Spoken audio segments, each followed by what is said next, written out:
හැමෝටම සුබ දවසක්. ආසිරි කේටරින් වෙතින් ඔබ සාදරයෙන් පිළිගන්නවා. අද මම ඔයාලට කියලා දෙන්න යන්නේ තවත් කෑමක් හදන විදියක් ගැන නෙවෙයි. කලින් වීඩියෝ එකකින් ඔයාලට කියලා දුන්න 250කට පමණ එකවර බත්තු යන්න පුළුවන් ස්ටීමර් එකක් ගැන. අද මම ඔයාලට හඳුන්වලා දෙන්නම්. ඔයාලා ලොකු හෝටලයක් කරන කෙනෙක් වෙන්න පුළුවන්. එහෙම නැත්නම් දිනපතා කෑම ඕඩර් බාරගෙන ලොකු ප්‍රමාණයකට කෑම දෙන කෙනෙක් වෙන්න පුළුවන්. එහෙමත් නැත්නම් මේක එළවලු කඩේකට අවශ්‍ය නම් පාවිච්චි කරන්නත් පුළුවන්. එළවලු නරක නොවි කල් තබා ගත හැකි කූලර් එකක්. බලන්න මේකේ එළවලු වර්ග 5ක් 6ක් පමණ ගබඩා කරලා තියාගන්න පුළුවන්. බලන්න මේක ඇතුලේ රාක්ක ක්‍රමයට ශක්තිමත්ව හදලා තියෙනවා. එක රාක්කයකට එළවලු කිලෝ 15ක් පමණ ගබඩා කරන්න පුළුවන්. ඒ වගේම රාක්ක 6ක් පමණ තියෙනවා.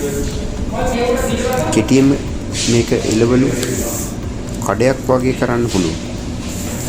හැබැයි මේ කූලර් එක ගෙදරකට නම් හරියන්නේ නැහැ. මේක හරියන්නේ මහා පරිමාණයෙන් කෑම හදන තැනකට තමයි.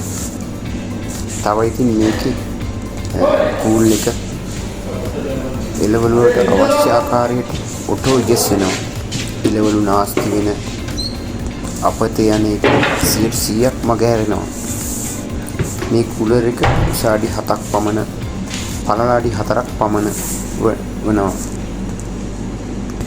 ගොඩාක් කේටරින් කරන අයට තියෙන ප්‍රශ්නයක් තමයි එළවලු ටික කල් තියාගන්න බෑ. ඉතුරු වෙන එළවලු තියාගන්න බෑ, නරක වෙනවා. ඒ ප්‍රශ්න සියල්ලම මගහැරෙනවා මේ කූලර් එකක් භාවිතා කරන අයට. හැබැයි මේ කූලර් එක ටිකක් මිල අධිකයි. හැබැයි වැඩි මිලක් දීලා මේ කූලර් එක ගත්තත් අපට මේකෙන් ලොකු ලාභයක් ලබා ගන්න පුළුවන්. එළවලු නාස්ති නොවි තියාගෙන කිසිම දෙයක් අපතේ යන්නේ නැහැ. හැමදේම මේකේ එක්ස්ප්‍රෙස් කරලා තියාගන්න පුළුවන්. මේකට වැඩි කරන්ට් එකක් යන්නේ නැහැ.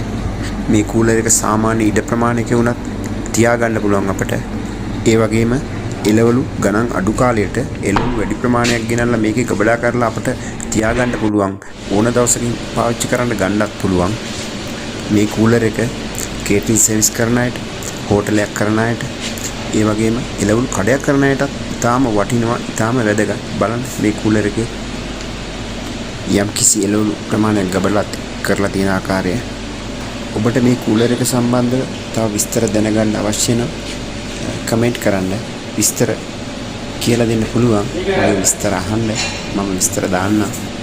ඒ වගේම මම ඉල්ලීමක් කරනවා මගේ channel එක subscribe කරලා දෙන්න කියලා.